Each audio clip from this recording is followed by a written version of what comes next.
How are you? Alive. Oh, good. How are you? This is my first sip of water today, and I just realized this Fresca is not, it has sugar in it, I think. It's expired. No. It's expired.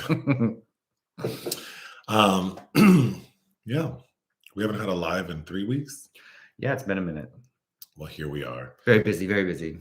The theme was Raquel Welch. Because she died.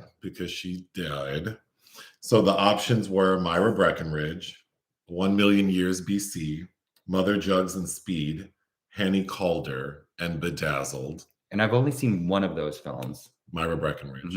Mm-hmm. Bedazzled won. I wanted to see Mother Jugs and Speed. Yeah, I've never seen that. That's the one with Bill Cosby? Mm-hmm. Yeah, I'm curious about that one.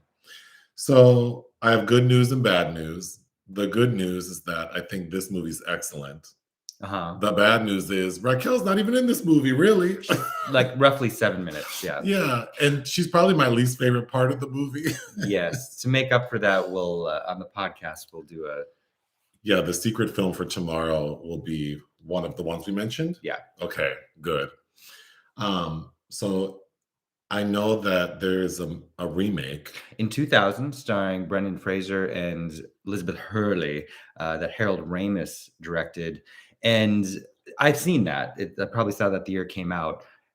And that might lead you to believe that Raquel would be in this film much more. It doesn't help that Raquel was used in all the marketing. All the marketing, even the Blu-ray you have, like she's on the cover. Mm-hmm. So in the movie poster I saw, so I assume she would be in it significantly.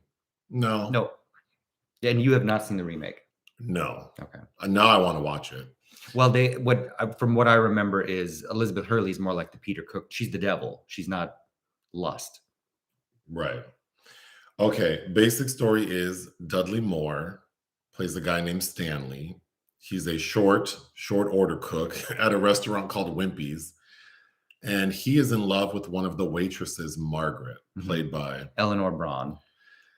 So one day while they're working, a patron of the restaurant named Spiggot, he tells Stanley, I can help you with that girl, and basically says, I'm the devil and I can grant you 7 wishes. And maybe through those wishes, you can have what you want. But in exchange for those wishes, I need your soul. But the reason the devil approaches Stanley is because Stanley attempts suicide. He tries to hang himself, but he's unsuccessful. So Stanley's like, sure, I was going to kill myself anyway. You can have my soul. So he starts granting him wishes. Stanley does take the 7 wishes. None of them materialize into what he wanted. So we would think like, oh, well, I guess Stanley's doomed to hell because he sold his soul. But the devil is trying to get back into heaven. And it seems like the devil and Stanley have kind of developed a friendship. So the devil says, you know what? I don't ever do this, but I'll give you your soul back because I like you. And also maybe God will like me and let me back into heaven. So the devil gives Stanley his soul back. And then the devil goes to heaven and God is like, basically, no, because you didn't do something good for the right reasons. You did it for yourself. So try again. So the devil goes back to Stanley and says, I need you to sell me your soul again and then let me give it back to you for the right reasons. But Stanley says, no, I'm going to try living life like my way. The end. I thought this movie was excellent. You said I know, like, have I seen Dudley Moore in a movie? Yeah, we watched Arthur together years ago, which is what I always go to with Liza Minnelli, where he's the rich playboy that in order to secure his inheritance has to marry, and he falls in love with a poor waitress. He has to choose love or money. And Sir John Gielgud, there's a sequel and there's a remake with Russell Brand. I don't remember that, but I thought he was so cute. And I think Peter Cook, like together, they are so cute. Yeah, they do make a good duo. And Peter Cook wrote the screenplay and they both have story credit on it. And I think it's either their first or second films. Gosh, I really like, this is my kind of movie, like kind of smart but dumb humor. It's kind of dry. It's very British. Every scene is like has something to it. This is the kind of movie I could put on and just watch like 15 minutes of at a time. It also does feel like late 60s to me. It does, but I like that. And then the director of this movie directed a movie I gave 5 stars to. Singing in the Rain. Singing in the Rain. Stanley Donen is a very big deal. I think he was kind of underrated, though. I think he only received an honorary Oscar. I don't know. Well, that's a shame because, I only know 2 of his movies, so I don't know. Do I know any other? This was his 21st, I believe, of 27 films. Right after this, he would direct Staircase with Richard Burton and Rex Harrison, which I've showed you clips of, where they're both pretending to be very flamboyant homosexuals. But during the 50s, of course, directed a lot of now notable musicals, Singing in the Rain, Seven Brides for Seven Brothers. He did a couple of very notable Audrey Hepburn films, which include Funny Face and Charade. He used to be married to Yvette Mimieux, which is how he came to direct Blame It on Rio, which is a remake of I think a Claude Berry French film, In a Wild Moment, which RuPaul references that film all the time. Just he has a very spectacular filmography. And notably, I've always wanted to watch Saturn III with Farrah Fawcett and Kirk Douglas, which got him his Razzie nod in 1980. But so the lady Margaret, the woman who Dudley Moore is selling his soul to the devil for, I hated her eye makeup so much. Bad. I can't do makeup, and I know I could do better eye makeup than that. I can't, like, when it first happens, I'm like, I can't believe he sold his soul to the devil for her. She's beautiful. She gets 2 scenes where I think her beauty comes out, but as that waitress, no. She's beautiful, but yeah, that eye makeup. Okay. It reminded me of Manila Luzon in her first couple of seasons of RuPaul's Drag Race, when it looked like a snowball had hit her in the face. Oh yeah, where it's just like white, like a lot of highlighter. Okay, so the 7 Wishes. So the film, it's almost kind of like a Christmas Carol. How like we have to go through the 7 wishes, but I think they're really funny. And then the sort of the scenes in between, I think, are really funny because we see the devil being mischievous. So I really enjoyed that. But so Stanley's first wish is to be articulate. So then we see him like he's really smart and he just keeps talking. I thought that was really cute, but it doesn't work because she's more sort of enamored by his mind, but she doesn't want to be physical with him. Then he says he wants to be rich and that he wants her to be more physical. So then we pop into that wish. And of course, he's super rich, big mansion, but so in every wish, we see his life, how it would be with Margaret. Margaret is very physical, but she's not physical with Stanley. She's physical with like the houseboy. The man that's teaching her how to play the harp. It's so random. So, and I thought that was a really good scene. Because they're playing croquet, yeah. Because in every scenario, the devil is also present. And so the devil is trying to prove to Stanley that your wish doesn't make sense. So like being rich, the devil is he's flirting with Margaret.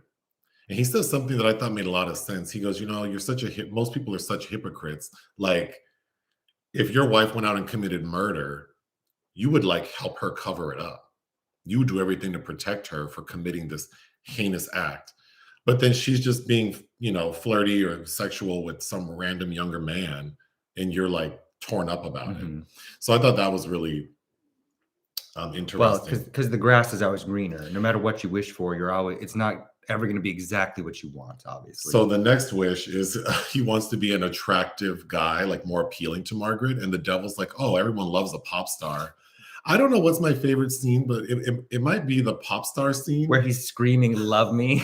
Just shrieking it. The song he's singing is so funny because he's just screaming like, love me, touch me, tell me you can't live without me. Which is basic, and doing kind of that Beatlemania thing where he's kind of.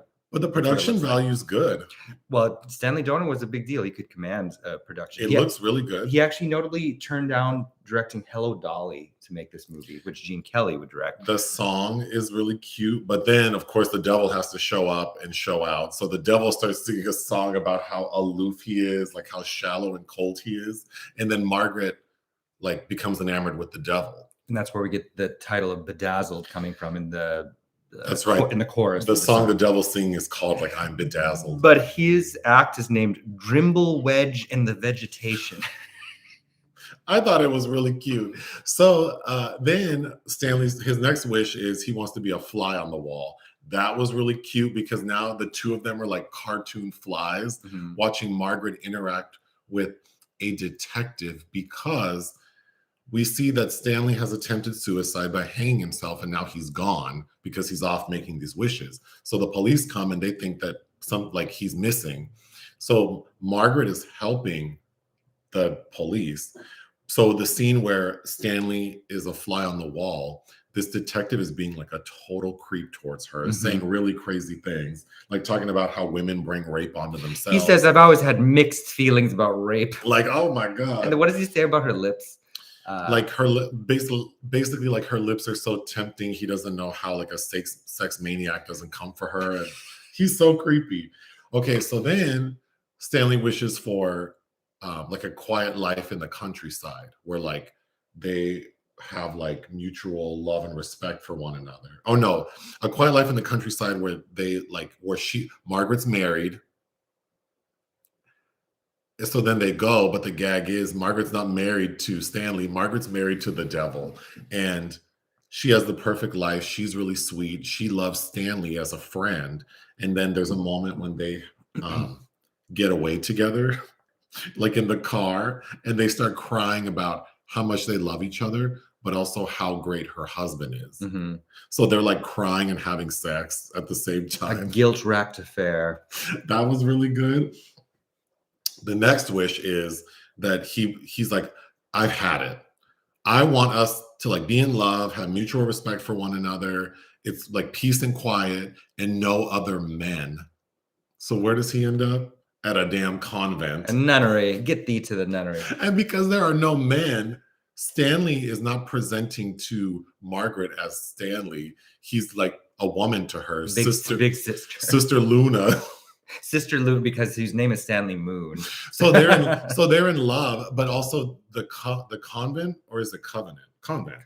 The convent they're in, they've taken a vow of silence, so they have to talk like telepathically or something. But they are in love, and she does feel this attraction to Sister Luna, but then she says they can never act on it because it's unnatural because they're both women and they're nuns. But this particular sect, this convent, they believe in a saint named Beryl.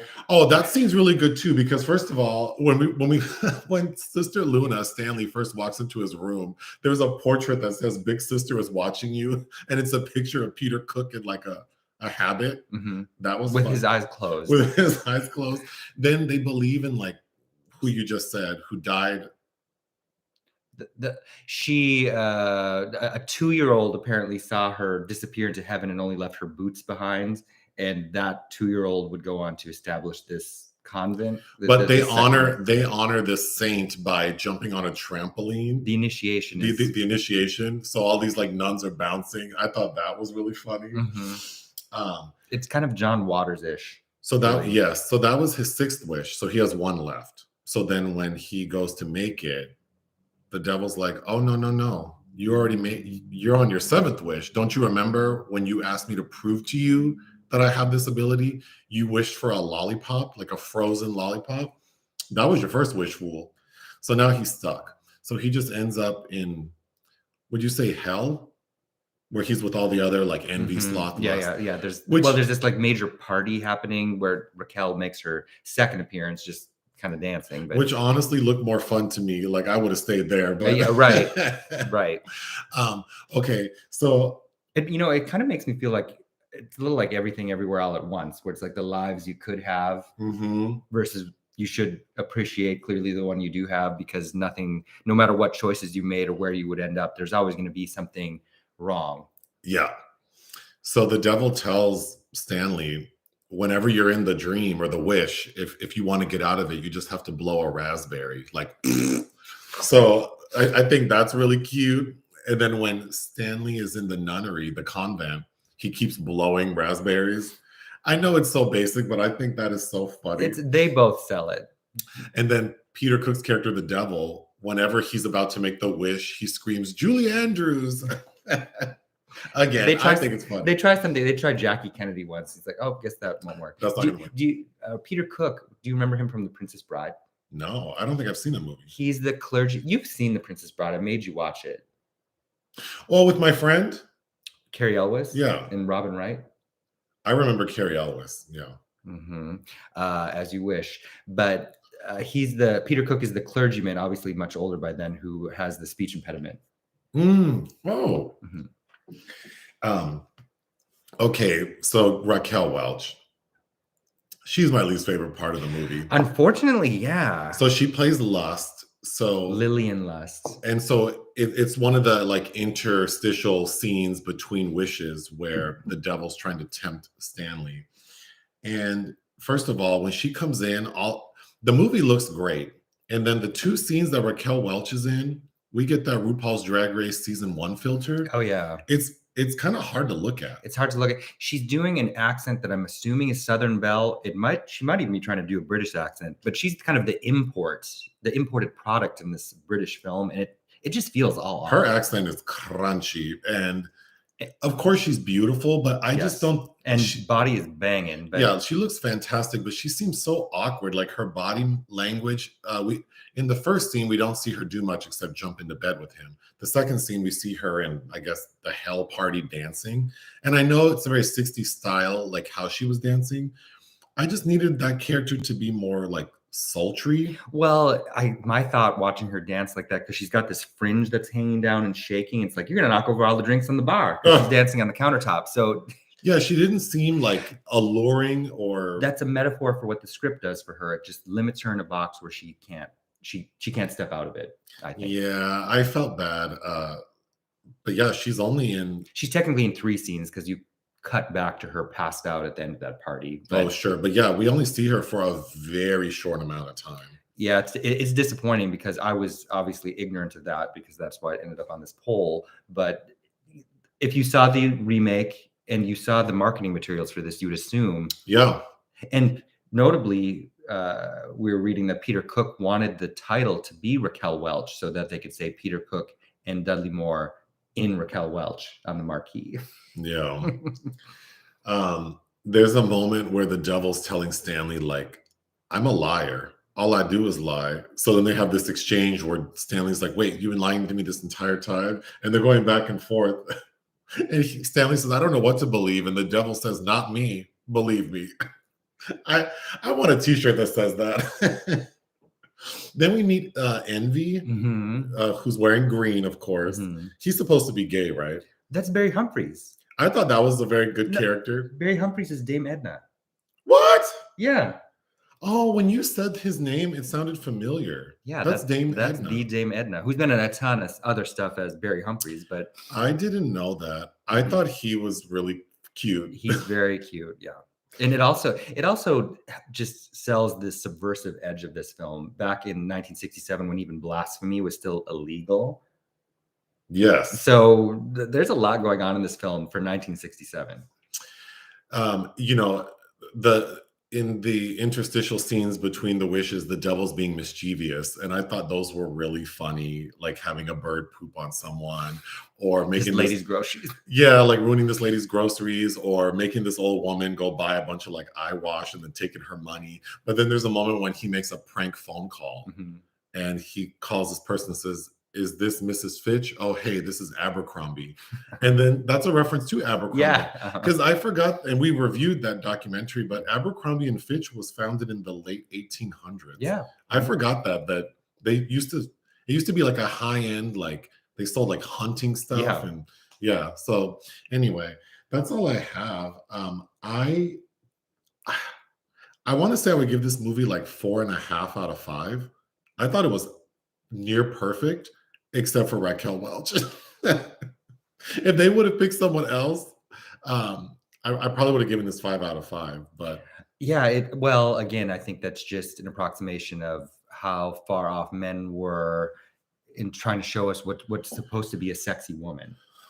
What's supposed to be? What are we supposed to lust after? A straight cis man, what is he lusting well, after? The argument could be made that if it's just about her body and her aesthetic, then she does check the boxes, and maybe the writer, like Peter Cook, and the director thought that she should be kind of like va-va-voom, but like dull and like, because she kind of reads as like kind of dumb and vapid. Yeah, but that's not sexy. But well, it could be, because I can think of a lot of actresses who've done that very well. Like, I mean, even like Chrissy from Three's Company, just like a bouncy, bubbly. Raquel's playing it just kind of like she's bored and flat, and then she doesn't that terrible accent. So I could an argument could be made that would kind of make sense to me, but I just think that she wasn't up for and maybe it was the direction. Yeah, Maybe the director didn't know how to tell her what to do, but I think it's funny. My initial note about Dudley Moore, watching him so young, every now and then he did remind me of Russell Brand, which I think is funny because Russell Brand would be in the remake of Arthur, which I've never seen that remake. I heard it's not good, but what would you give this movie? 4. 4? Mm-hmm. Okay, I'll quickly read the comments because today we're going to well, I don't know. Are we going to see Creed 3? Yeah, support Jonathan Majors. I haven't seen the other ones though. It doesn't matter. The first one I actually think is quite good. I didn't care for Creed 2, so I'm curious to see if we get back to where we started from. But but strangely, my big confession: I've never seen Rocky. Yeah, you haven't. I actually rewatched Rocky somewhere when I was in PV. Somewhere I recently rewatched Rocky. I've seen all the Rambo films, but I don't really care for which Rambo's really good. The first one, First Blood. That's the one where he's in that small town. Mm-hmm. Yeah, that one's good. Yeah. The second one's not bad either. No, but it gets bombastic, and then everything kind of, What do I think of Raquel's line of wigs? I talked about that somewhere else. I think so, yeah. I mean, she's kind of a trailblazer in like celebrity wig lines, but the quality and, also you can tell from the style of a lot of those wigs, it was like the late 90s, early 2000s, Yeah. But yeah, she's definitely a pioneer. But, like her wig line to me is very similar to Vivica Fox's. Like, yeah. The styles are not timeless. And the synthetic hair is a little too shiny for me. What if you stack one on top of another like Mary J. Blige? Oh, God. Mary J. Blige, no more drama era. I will never not think about her. I know. Those two awful bobs that are curled up on top of each other. Like when Dreamgirl's like, let's wear the wig backwards. No.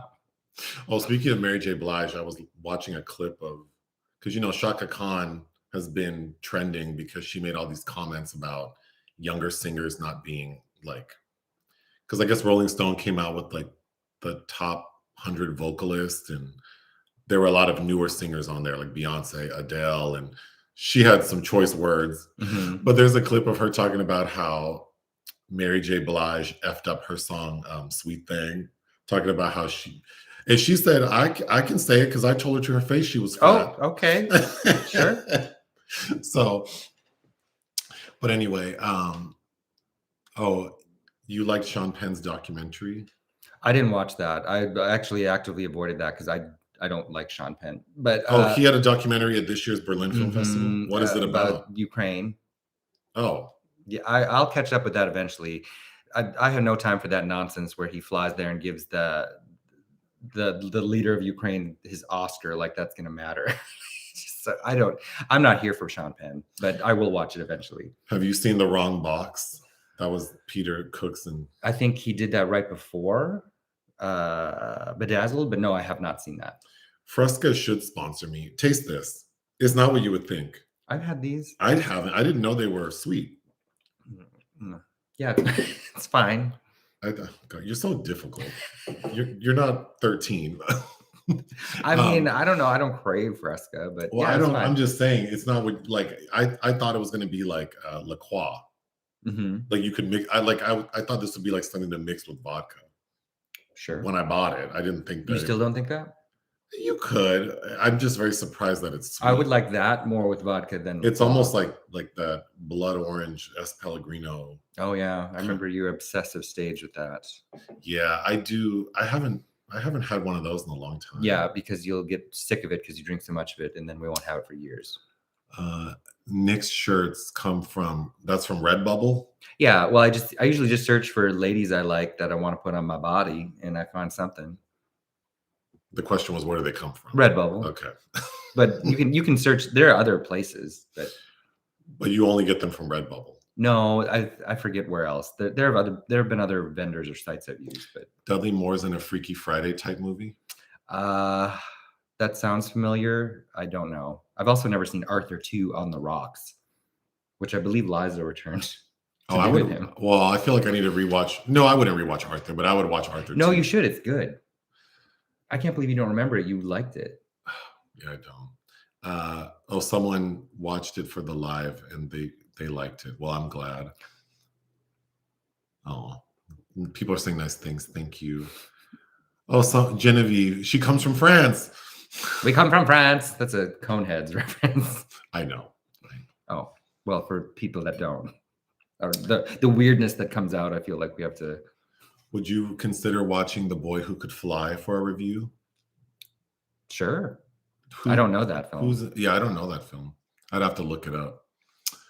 Yeah, you need to watch Rocky. Is it Rocky would be a good podcast movie. It would, yeah. I just, it's kind of like how you've never seen the Godfather films. Like, I think we need to.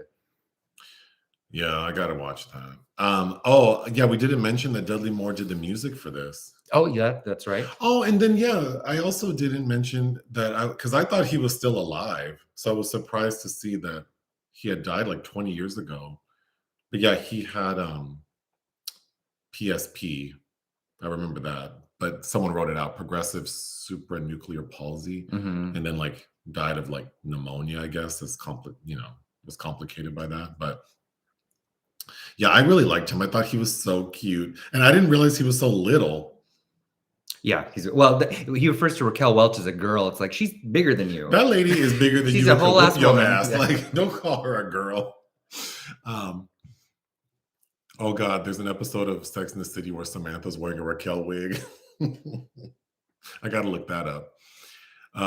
Jesus Christ, Nick hasn't seen the 1976 Best Picture.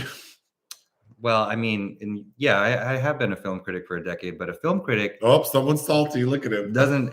I don't know. I can't be everything everywhere all at once. So yes, I will watch it eventually. I have not made a point to because I'm not a Sylvester Stallone fan. Do you know Milo and Otis? Yeah, I watched that as a kid. Dudley Moore is the narrator. Oh, wow. I haven't seen that for a long time. But yeah, one day we'll watch Rocky. I'm just, maybe I'm more interested in Creed 3. I don't know. Thank you, Al Watch. Have you seen Magazine Dream? No. What is it? I don't know. Oh, we'd have to look up Magazine Dream. Tonight it's Netflix. Oh, the Chris Rock comedy special is live. I didn't realize that. I thought it was. Well, he will finally be discussing The Slap. You know what? That makes sense because they keep saying he's going to discuss it. And I'm like, well, isn't it on Netflix? Like, can't we know what he said? But, what's he going to say? But we don't know because it's live. Okay. Well, what is there to say? Well, I'm glad someone said it because I didn't know that. It happens. I like Mary J. Blige's version of Sweet Thing. I like that entire album. It's really good. I don't think we're supposed to use the word ginger. Is Nick a natural redhead? I'm not a redhead. No. What would you? I don't know. You're like a 7, like an ashy blonde color, like dark blonde. Yes, that. Okay, I'm still reading. Oops. Okay. Are you gonna review Wong Kar-wai's films, like In the Mood for Love? Wong Kar-wai's films. Yeah. Well, I own all of them. I have that very nice Criterion Blu-ray set. Some of those I haven't watched. I've been watching The Mood for Love for years, and then his gay film I think that you would like as well. I haven't seen any Wong Kar-wai films. No, but yes. Why'd you say it like that? You think I'm too stupid? No, just trying to get you to watch certain things is difficult. You're not very good at marketing. I don't need to be good at marketing the film. No, you need to, because if you were, I would watch more movies you suggested. The filmmakers because sometimes I do watch movies you recommended like years later, and I'm like, wow, that was really great. And you're like, well, I told you about that 8 years ago, but you don't ever appeal to me as a person. You only want to say what you want to say about it. Exactly. And so it's not effective. So you need to be better if you want to spread your joy of cinema. It's just the basic tenet of marketing is know your audience. Yeah. Sure. But let's see here. I haven't seen the Godfather movies. I can't even get through Goodfellas. Nick started it, a month ago? Oh my God. I just need you to watch the last fucking hour. God damn it. You can't say that. Oh, sorry. It's good. It's an excellent movie.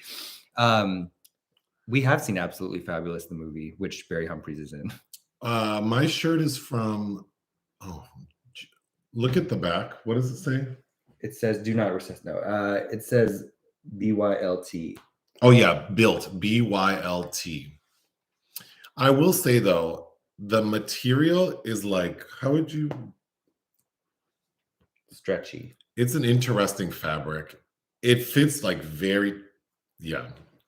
I don't. These are good for being on camera, like from here up, but I don't like how they.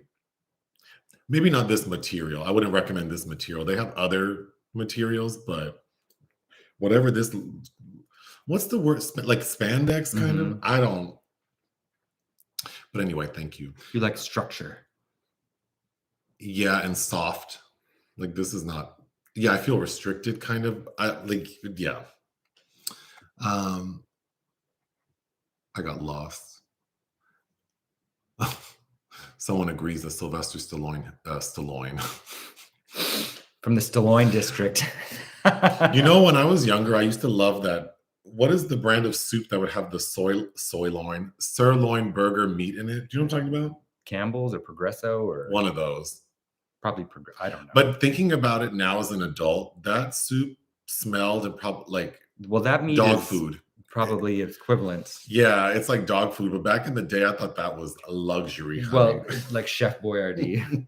Well, every now and then you want to have like Chef Boyardee. Well, because I'm nostalgic for it's kind of like the box macaroni and cheese, nostalgia or Velveeta. As a kid, that's what we grew up on, and that was a treat back then because my mother wouldn't allow it. But sure, yeah, that makes sense. But it is a distinct fake flavor. Let's see here. Oh, people are saying nice things. Thank you. Oh, like father, like father, son. like son. Okay. Ooh, someone got their Madonna tickets. Okay. Oops.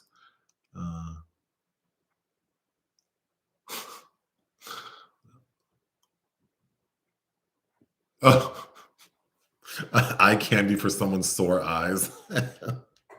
That's funny. Magazine Dreams is a new movie with Jonathan Majors that came out at a film festival. Yeah, you'd have to look it up. Was it Sundance or wasn't that Berlin? Goodfellas it's a yeah. I just don't like this. It's a very well-made movie. I think the characters rub me the wrong way, so I'm not interested in like visiting them. Oh yeah, you're not supposed to like them. I know, but it's just like do I want to meet these people again? Not really.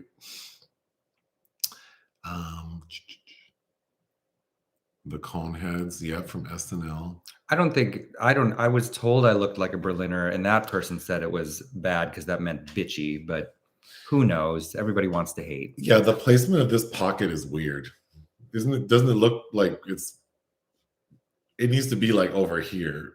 Sure. That's also why, yeah. It's been navigated, it's been repositioned. What can I put in here? I don't have anything to put a banana in here. Oh yeah, there you go. Have you watched Kind Hearts and Coronets? Yes, with Alec Guinness. Oh, it is chunky soup that I was remember that brand? It's like a bigger reddish can. That's the one that had the sirloin burger. Oh, there you go. I'm not salty. I just You don't think you're salty? No. Your default was I being salty? You're always salty. You have an attitude by default. Sure. Oh, but then you're surprised. Okay. But it's funny. Okay. Magazine Dreams is about bodybuilding. Okay. Oh my God. Structure used to be a store in the mall, and I loved that store. See, I know you well enough. Yeah. There was also, if people remember, a store called Oak Tree, and that's where I would get my cross colors from. Someone else doesn't like Sylvester Stallone. Yeah, he's kind of off-putting. But have you seen Killing Heat with Karen Black? No, but I love Karen Black. Have you seen The Pics with Karen Black, where she's a prostitute that Donald Sutherland's trying to save? Nick's not salty. He's just real. There you go. See? Don't boost his head up and make him think that he's. You get your head boosted. I should get mine boosted too. What? No one justifies my behavior. Everybody justifies your behavior. I know y'all love Sigourney and Aliens, but have y'all seen Leviathan? Rip off, but yes. Somebody, is Hector Elizondo, somebody kind of notable? Yeah, I've seen that. It's been years. When I think of Leviathan, I think of Hellraiser. Or the Andrei Zvyagintsev, the Russian guy's filmmaker. You give salty face effortlessly. Thank you. If I can say it. Oh, you're not always salty. You're sweet too, sometimes. Well, we all are multifaceted, aren't we? Me saying you're the one with an attitude is hilarious. Right? Because I have an attitude. About everything? Not about everything. You're more problem. You're more of a problem. Let's see. Not about Cheesecake Factory and Janet Jackson. Almost everything else under the sun. I'm much more easygoing than you are. About again. What's the last movie that made Nick cry? God, I don't know. I actually got. You've Got Mail. I did not. That didn't make me cry. Look at him. That made me mad. I'm not here for Meg Ryan. I actually got emotional watching Manodrome in Berlin at a couple of the things that were happening to the Jesse Eisenberg character, because I thought that was alarming. And a documentary called Our Body. But again, the general public hasn't seen those. I'm trying to think of what did we cry at? I think Lightyear I got emotional at. The cartoon? Yeah. I think that made me maybe Inside Out. That's years ago. That's years ago, but I remember anyway. What comes to mind? You're salty and sweet. You're as salty as my French literature teacher, and I'm here for it. Oh, I know that's right. Oh, look at him. See how you act? Like I accuse you of it and you get mad, and now you're like glowing in it, basking in it. I'm not. Karen Black is my moon goddess. She's so much fun. Oh my God, Trilogy of Terror. We always try to do the Zuni fetish doll segment, but actually I really enjoy her. We have a Zuni fetish doll. We do. Her name is Julia. Because Nick thought she looks like Julia Roberts. The Dentisha. We'll have to bring. You know what I should have done? I should have put her right. Next time I'll put her right in the middle. She's a collectible. It's hard to get her now. Is it? Mm-hmm. Oh. Yeah, Karen Black is so good. We should do a Karen Black poll. Sure. Somebody needs to actually remaster the pics because I have it on DVD and Karen Black is doing the singing for it. And it's this really haunting, weird thing that's kind of off-putting but also captivating. Anyway, Nick has seen Kids by Larry Clarke. I have not. Burnt Offerings. Oh yeah, with Betty Davis and Oliver Reed. I quite like a bit. I don't know anything about Netflix streaming the SAG Awards. Do you? No, because I'm not going to watch it. What's the last movie you saw that was so awful it made you cry inside? You've Got Mail. I watched that on the plane coming back from Berlin. I watched earlier this week a shark movie. Oh, the shark movie, The Reef. There's a sequel called The Reef Stalked. The Reefer. But it should have been called The Reef. That movie was it's not the worst thing I've seen, but I was so annoyed by it that I was crying on the inside. I'm missing things. My favorite snack, salty and sweet, Joseph and Nick. Someone cried during Thor 4, but my dad had passed from cancer. Oh, wow. Yeah, I mean, often things that are going on in life will help usher that. I think there's something about being in a dark room, because I've had more difficult moments in my life where every movie I saw, as soon as the lights would go down, I felt like I was in a safe space to cry. Sounds like trauma, I know, but it's a safe space too. Have you seen Bad Lieutenant with Harvey Keitel? Yeah, the Abel Ferrara. I was just at a movie in Berlin and he was in the new Willem Dafoe movie. Abel Ferrara showed up. He was in the theater? Yeah, he was there. Day of the Locust. Oh yeah. I read that book as well. Also Donald Sutherland, right? Schlesinger directed that. Yeah, that's a good film. She's beautiful. My husband is dying for a Star Wars review, the first one. Ugh. I like the first three. Well, 4, 5. What year is the first one? 77. I made him watch. Nick says I've watched all of them. I couldn't tell you a single thing about those movies. I did for the 2015 reboot. I made you watch all 6 before that. Yeah, I don't know a single. It's just not my kind of movie. The only thing I know about Star Wars is I know Carrie Fisher is Princess Leia, and Mark Hamill is is Luke. and then Billy D. Williams Yeah, is in it. I don't know what he plays, and I know Lando Calrissian, but I know James Earl Jones is Darth Vader. and Harrison Ford is Han Solo. I forgot about Harrison Oh my Ford. God. I know Yoda's in it, and those little furry creatures. Well, they don't show up to. As a child, my favorite was Return of the Jedi because I wanted an Ewok as a friend. An Ewok, and then there's the big hairy thing, Chewbacca. I'm making it sound like I'm actually a major fan because I'm not. I like the first 3 well enough. The original, well, George Lucas didn't even direct all those. But yeah, I'm not like a diehard fan, but they hold a sentimental place from my childhood. I probably like Indiana Jones more. Of something comparable from that era. But have you seen Gummo? Yes, not in years. That's an uncomfortable, like most of Harmony Korine's films, uncomfortable. I've never seen Julian Donkey Boy, though. Did we discuss cinema just as much before creating this channel? No. I mean, I did. I mean, Nick did. Mm-hmm. I don't enjoy talking about movies now. So, well, making the videos and the podcast, sure. But like in real life, when people ask me like about movies, I don't have anything to say because I don't remember what I thought about a movie. So, yeah. So I get very anxious when people ask me about movies, like, well after I've seen them. Because then my impression is usually like, oh, I liked it. Like Arthur, you've blocked it from your mind. Or sometimes I don't even remember watching it. But, well, someone else likes to go to the theater to cry in the dark. It's a safe space. I don't know. I like it. It's emotional. I cry very easily, so I don't like the last movie that made me cry. We just saw something in a screening room or a theater that I was crying. I'd have to look at like the. You need to check your Letterboxd. Did I cry? There needs to be a crying distinction. Yeah, I can't see, my memory's so bad, but I cry very often. I cry commercials. I cry listening to music like at the gym.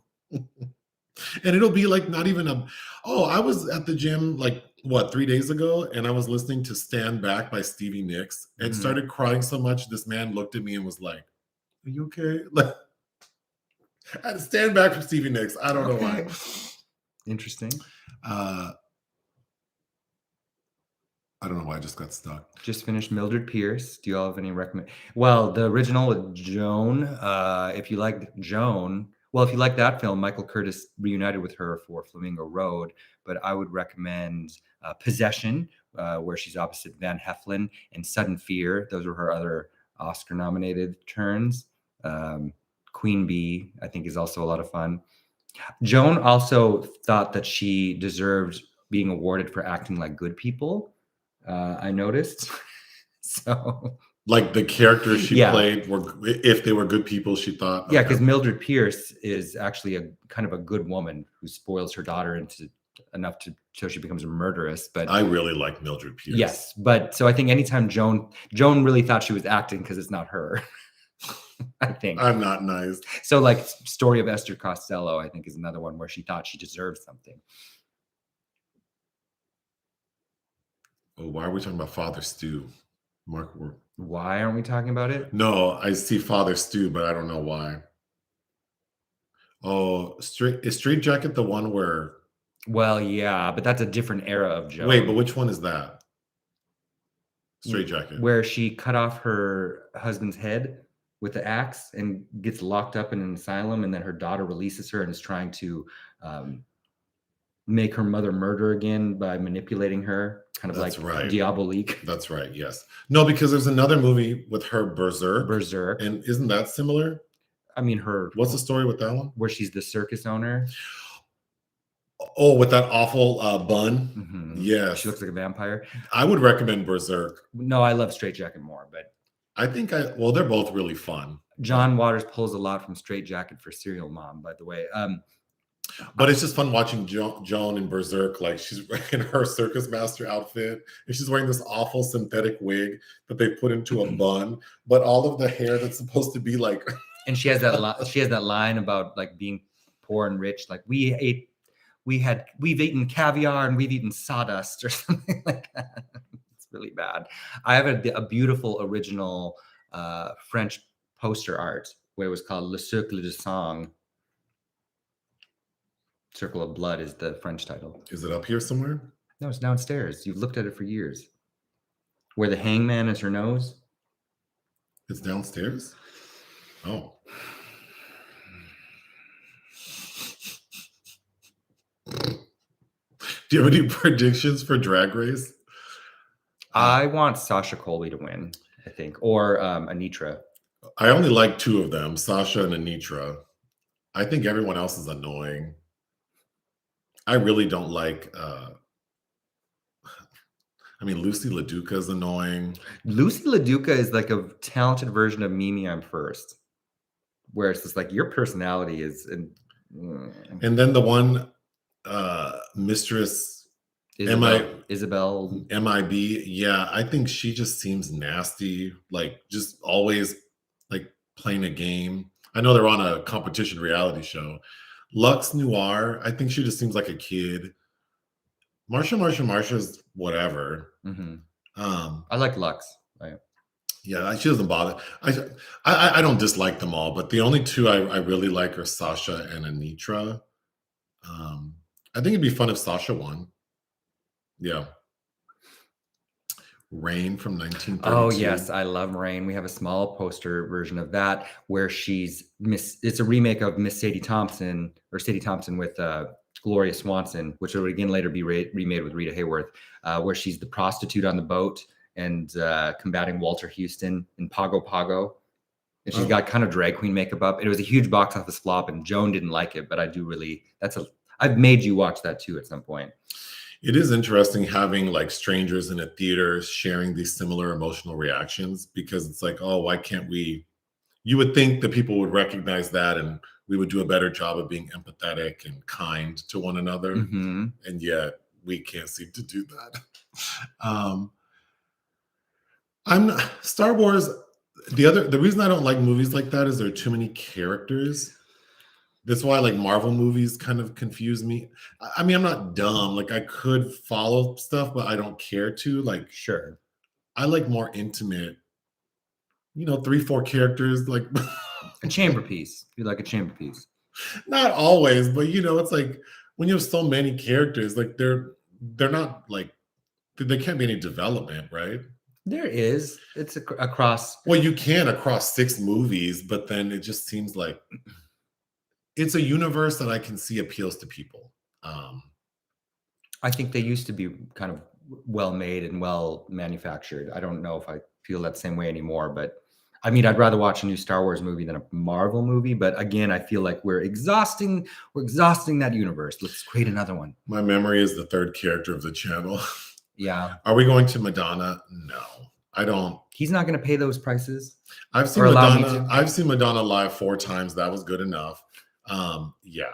Now, if someone wants to send me to Madonna or if someone wants to take us to Madonna, I would go, but yeah. And I really like her. I do too. I'm not interested. The only tickets I bought were Janet Jackson tickets, or like Beyonce. I'm not paying for Beyonce tickets. Are we excited for Scream 6? We're seeing that this week. I haven't watched I just watched right before I went out of town again. I rewatched the 1996 original, and I do plan on watching Scream 2 this weekend because I haven't seen those since it came out. But I have to say I'm not that excited, especially without Neve Campbell. But I was talking to somebody about this in Berlin. People are predicting, I guess, and it makes sense that she's secretly going to show up. So maybe there will be. I don't know. We'll find out soon. What do I think about Janet's nephew's comments about her past stage performances? Oh, what they say. TJ, he said that he thought they were degrading or the overly sexualized. I think he was referring specifically to like when she would perform Would You Mind? And then she'd have the person on the sure and simulate oral sex and that's his auntie. So it's like, yeah, do I want to see my auntie be sexual? No. Do I want to call it degrading? No. I mean, I think someone's sexuality should. I feel like that attitude about that performance says a lot about who he is. Exactly. So I think that's probably what I think more of. Like, oh, you seem really sensitive. And you know, I don't go to family reunions now.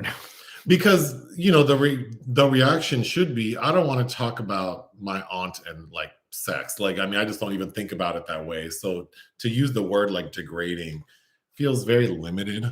Yeah. But whatever. Then they of course said like, because there's a follow-up question. He goes, well, of course my aunt is like a legend and an icon and blah blah blah. So I think he probably didn't have the best choice of words. Is there a movie by the Wachowskis that you like? Wachowskis. Bound is by far my favorite, but the first Matrix as well. Yeah, but Bound, I could put on Bound any day of the week. And Jennifer Tilly and Gina Gershon. Oh, that's a beautiful pairing there. Yeah. My least favorite Janet video is by far the song Nothing for Why Did I Get Married 2. Oh, I hate that song. There's no melody to it. And then she performed it on American Idol. And it was just like, it just sounds like one long verse. And then she breaks into a really cute performance of Nasty, where she's wearing the cat suit. So that's the only thing that saved that performance. But yeah, I do not like that song. One of my favorite Janet songs is one of your least favorite. Just a Little While. I love that song. I don't think it's a bad song. I just don't like it. Yeah. And then my favorite video would, I mean, every day is different. I don't know. At the gym, I'll watch the Miss You Much video or Rhythm Nation, just because it's like high energy. There's a 43-year-old who also hasn't seen Rocky. Yeah, I mean, I'll get there. I don't know. Just not the first thing I want to put on, but. Oh, you already answered about Scream 6. Like I said, because in the podcast you said, like, why can't they cast Nev or pay Nev Campbell her money? And I said it could be Campbell soup and it wouldn't matter to me. I could care less about, because you rewatched Scream the other day, like the one night you were home last week. And I don't know, because we reviewed the last Scream movie. Scream 5, yeah. And I resuscitated the plot. I didn't see the movie. And watching the original Scream, it sounded very similar. It is. Like how the kids are talking about how in horror movies they do this and that. I mean, so how many years later was the last movie? 96 was the first one, and last year was Scream 5. Was Scream 5 supposed to be a remake? Or it's like a sequel, continuation? It's a reamalgamation of. I think there was a lot of discussions about what exactly this film is doing, and even in the lore of itself, of the mutations of a franchise. And I'm sure it'll legacy characters versus blah blah. I'm sure it'll be something to talk about, but well, as soon as the Drew Barrymore scene ends where she dies, you're like, how'd you like that scene? And I'm like, that to me is actually, I don't think that scene's that good, but to me that's the best scene of the whole franchise. But do you think I'm deeply sensitive about some things? Yeah, definitely. Why? Who asked that?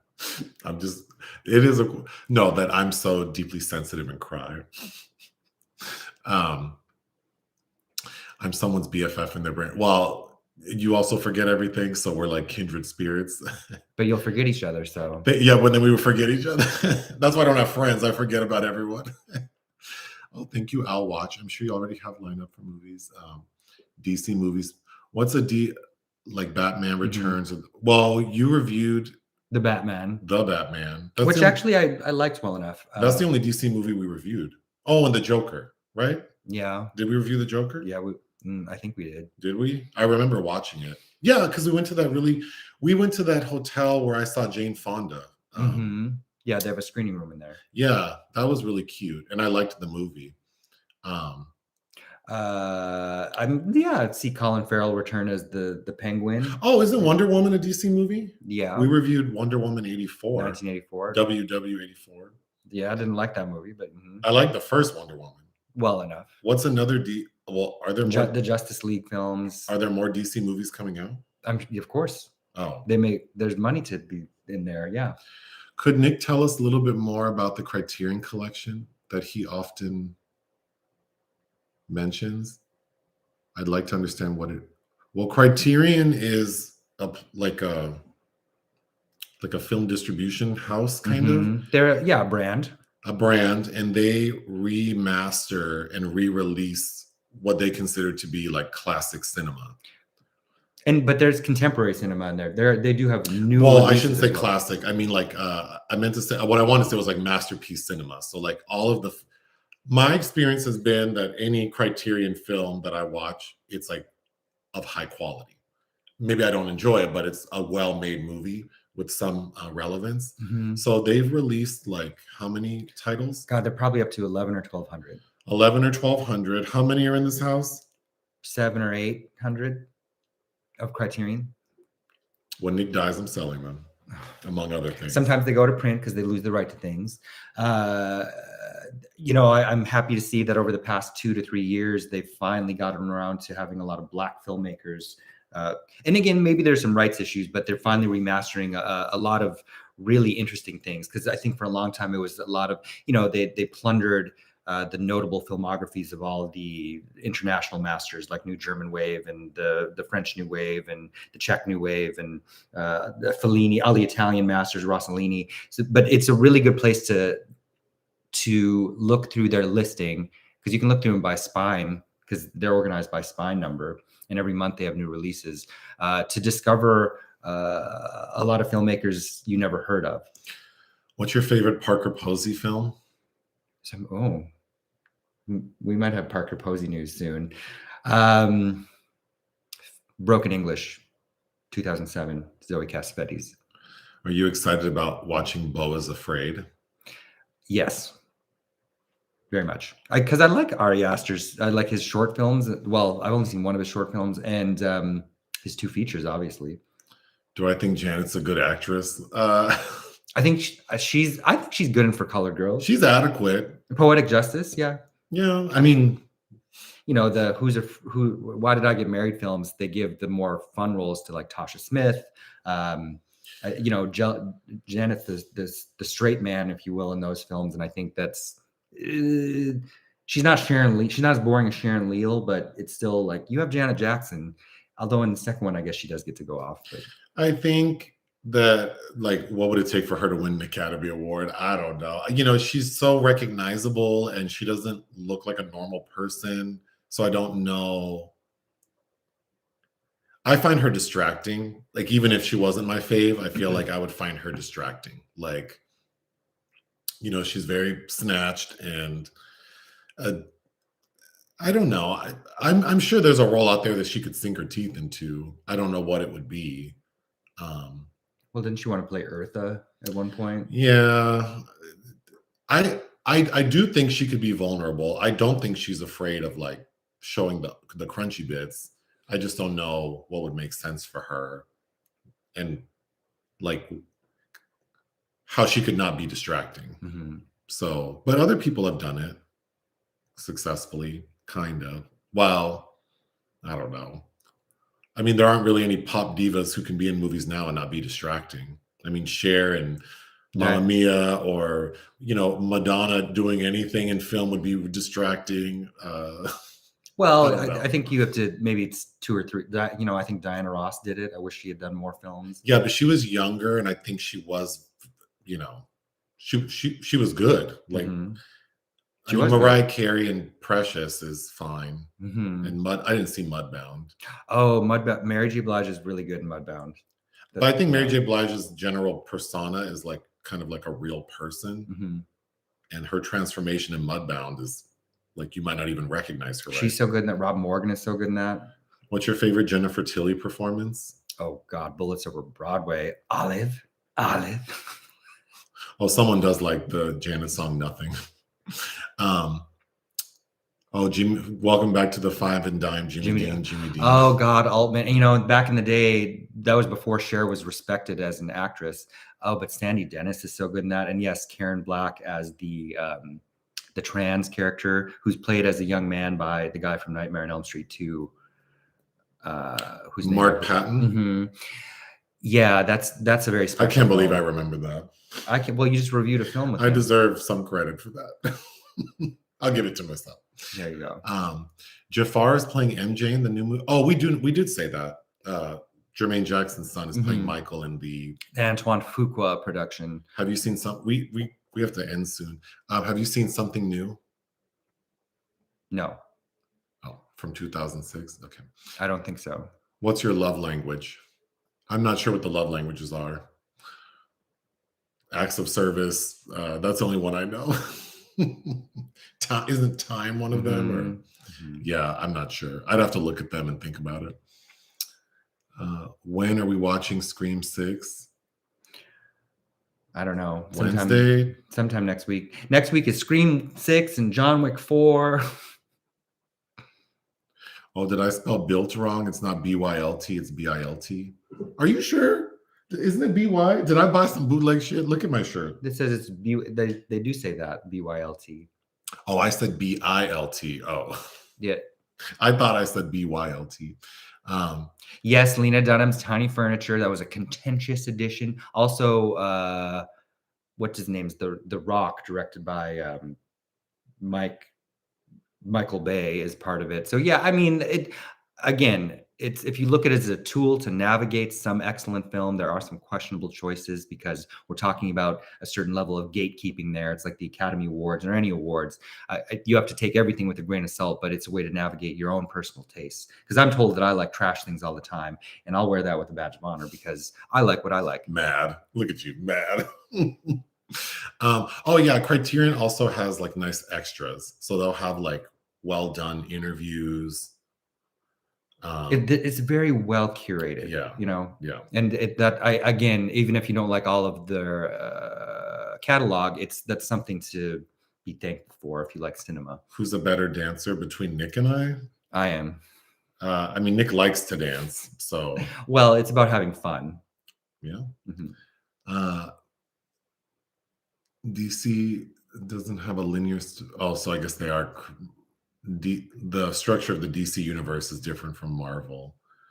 I mean, you know. Can you even think of? Could you even say what your favorite foreign film is? Well, I'd go to what's like in my top 10 of all time. Probably The Piano Teacher with Isabelle Huppert. Oh, I guess Lady Gaga is like, she's also younger though.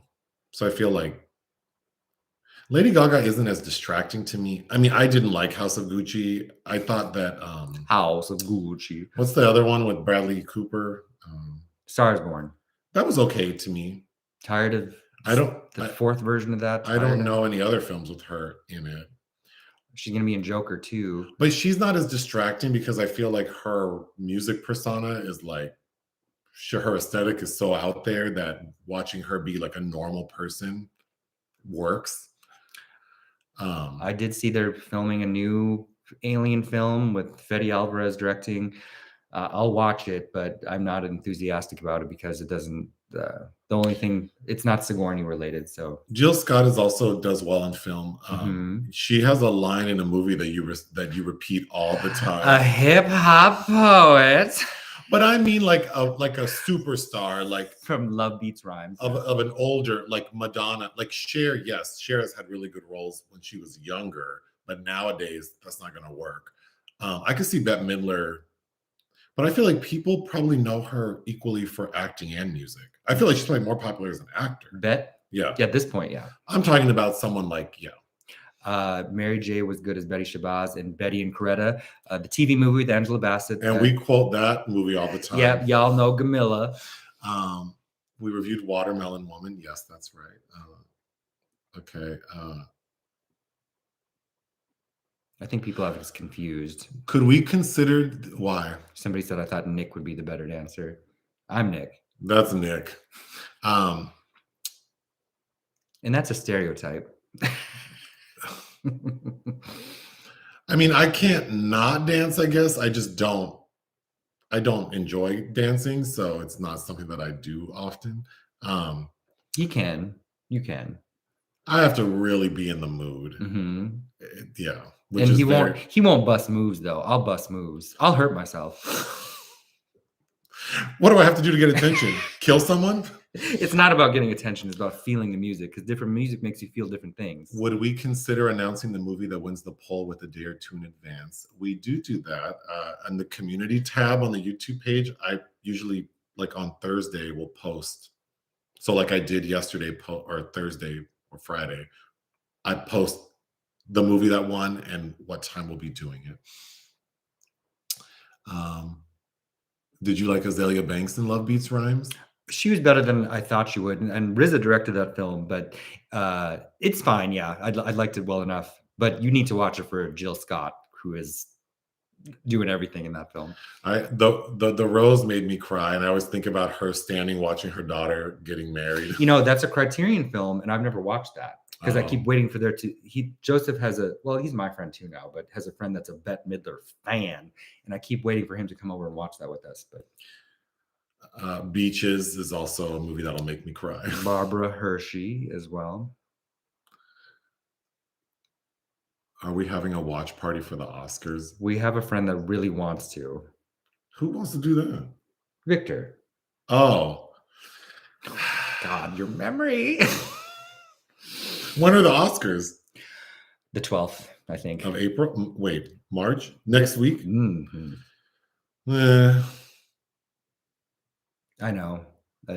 Again, like it's a long show. Yeah, but you eat and take some things. Well, last year, when Will Smith slapped Chris Rock, we watched it at a gay bar. We did, which was like because I actually kind of enjoyed that because we were the bar had set up like tables and we ordered food, which was not bad. No, although they Precinct downtown LA, y'all are real stingy with those sauces.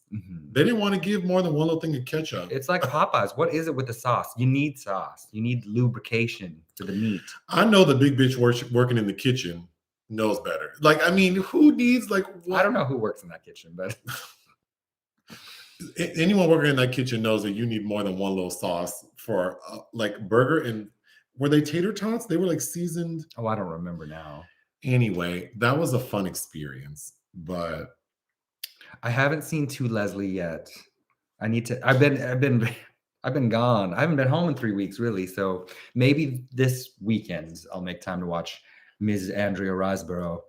Oh, the Spirit Awards, which happens in Santa Monica on the beach. Yeah, it does. Which I had forgot that that's what it. That's what it is. A video of Nick dancing. Oh God. You look like you're feeling it. I'm feeling something. The spirit moves in me. There's a song in your head that's playing and you are going off. Yeah, but I'm not off beat, usually. I don't think you're worried about the beat. I don't think I am. I'm worried. Yeah. I'm doing my I'm not going to say you're off beat. I'm going to say you're not thinking about the beat. You're feeling the music, which to be, I think that dancing should... It should be for yourself. It should be, you should be feeling it and having a good time. And it kind of reminds me of the movie The Marriage, that clip of Scarlett Johansson. Marriage Story, sorry, where people make fun of it. I mean, that's kind of what dancing should be, right? Like you're just in the moment. But yeah, you're definitely having an experience when you're dancing. Joan Rivers. Oh my God. There have been clips of Joan Rivers circulating on TikTok just because of the Oscars and her talking about Kesha, and Kesha's wearing an outfit and Joan is like, yeah, that's a beautiful dress. Too bad a woman's not wearing it. Oh, I miss Joan too. I don't like how people criticize being PC because I think, choosing words carefully to, with the intention of not hurting people's feelings and alienating people is important to me. Of course. But I also think sometimes it's just jokes. Like, it's just people being like, to me, Joan Rivers was just like saying crude shit because she knew she got a reaction. And that's the part that's funny, is that people get upset about it. But anyway, I don't know. It's you gotta have a thick skin. Like, not everybody's gonna like you or what you're doing, what you're wearing, what you're saying, and it's okay. What was the reaction at the bar when the slap happened? Well, because confusion because subsequently, I think everyone was like, did he just slap him like for real? I think it didn't dawn on me because our eyes were glued to the screen. It didn't dawn on me till Will Smith says, keep my wife's name out your effing mouth. And then I'm like, oh, because I thought it was a bit. I think everyone thought it was a bit, and then it became clear. And then, of course, everyone's on their phone because then immediately on social media, there's all this stuff. So, yeah, it was interesting. Nick is a runner. I didn't catch the last part of that. What is it? That you have good mind, body. Yeah, I mean, no, I don't think you do. You're very like brutish about how you touch things and handle things. So I don't think you have like a delicate, you're not very smooth. Yeah, your dancing is not smooth. It's very like aggressive, and I feel like you would be like, mosh pit, Berlin. No, not mosh pit. I don't like that. I feel like maybe how I want to seem is like maybe Dirty Dancing, and it's like they're hurting their backs. You know what you look like? You know that video that always pops up during Christmas or Halloween of like the goth kids under the you know what I'm talking about? They're under like a freeway underpass, and it's these goth kids dancing, and every like Christmas or something they put it to different music. Oh, I don't know. And they're just all raging, but like different. They're all on a different beat. I feel like you bring that energy to your dancing. Oh, you better get out the way. Yeah, and don't, yeah.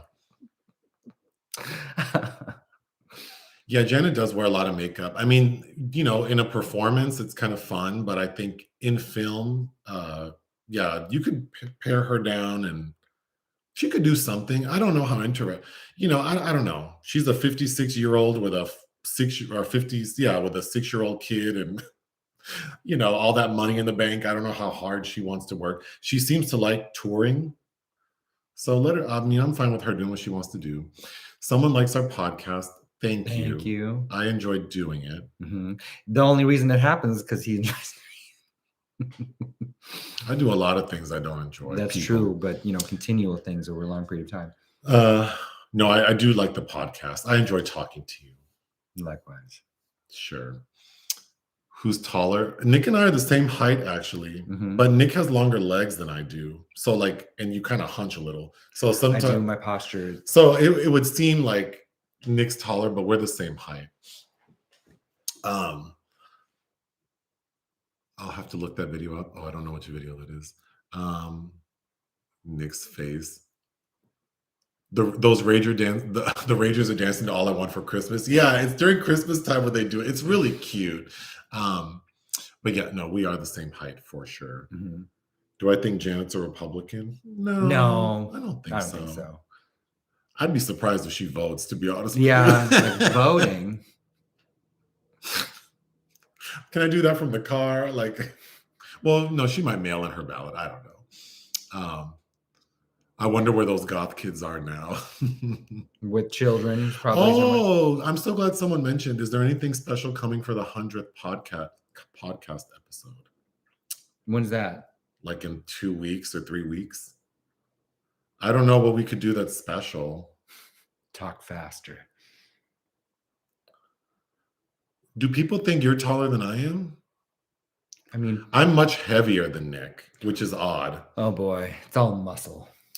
Yeah, we're the same height, and I'm like 50, 60 pounds heavier than you. Really? Yeah, I weighed like 210. Yeah. I'm about 160. I mean, yes, I weigh like 50 pounds more than Nick. But I do a lot of cardio, which I probably should, as you said, diversify my. I don't think we look that, but it's odd because I don't like standing next to each other. I don't think I look that much bigger than you. But I'm much more like meaty. Yeah. But no, we're definitely the same height. Okay, we need to wrap it up. Oh, people love the podcast. Thank you. We probably should do a video of like favorite movie. Well, that'd be so hard for you. Your favorite movies of all time, like top 10. No, I have a top 10. Oh, well, maybe we should make a top 10. That was the one gift I asked for back on our 10th anniversary, was that you watch them all. And I finally did it. You finally did it, but only just recently completed it because you had left out 3 women. So it took me 5 years to watch your top 10. Basically. True crime coverage. Oh my God. I would love to be like on a show where we investigate like crime and talk about it. I think I'd be really good at that. Because in my head, I feel like I could have been a lawyer. Sure. I like true crime too. It's just there's a lot of content, and yeah. I'm heavier than my husband. I'm okay being the big spoon. We're gonna see Creed 3 today. We missed the press screenings because I was in Berlin. You didn't want to go alone, so Would we ever collab with any other movie channels? Well, Nick did a video with Breakfast All Day, mhm. and then we did a video with someone like a year ago. Yeah.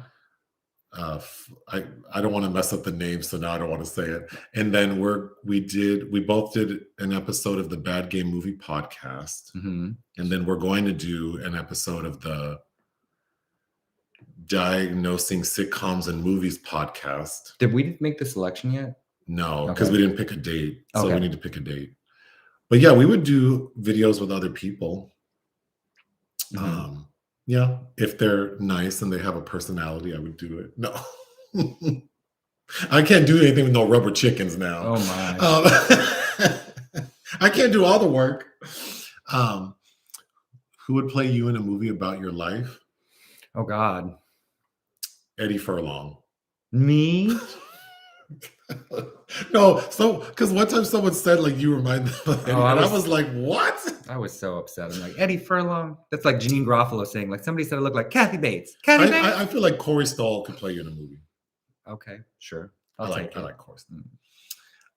And you? I don't know. Me? I would like Kiki Palmer to play me. Omari Hardwick. Omari Hardwick. Oh, you love how I answer all the questions. I have to produce this situation, otherwise we would. Well, we don't want a dull show. We are married for a long time now. 15 years this year. Oh, people like the pod. I'm so glad. I do like doing the podcast. Mhm. I also like the live videos, but then they get out of hand because now it's like an hour, 17 minutes. Who would you rather, Michael B. Jordan or Jonathan Majors? Who would I rather have sex with? Well, it just said rather. It didn't say sex. Oh. Jonathan Majors. Well, I watched an interview with Jonathan Majors recently, and he seems kind of like a weirdo in a way that I wouldn't like. So I would say Michael B. Jordan. Really? Yeah. We talked about White Lotus season 2 on the podcast, and I'm sure we talked about White Lotus season 1 on the podcast, but that would have been like a year ago. Mm-hmm. Oh, I'm glad you were able to watch us. Okay. Well, for next week's theme, I'm not sure what it'll be, but for tomorrow's podcast, the secret movie will be a Raquel Welch film where she's in it and not the worst part of Front it. and center, and actually with a little agency. That might give you some. But might give you an indication of what I've picked already. But I'm glad that we got to watch this because I really do like Dudley Moore and Peter Cook now. I think you need to rewatch Arthur. Sure. Okay. Anything else? Oh, I love Myra. We didn't even talk about Myra Breckenridge, but anyway, We can talk about it on the podcast. Yes, true.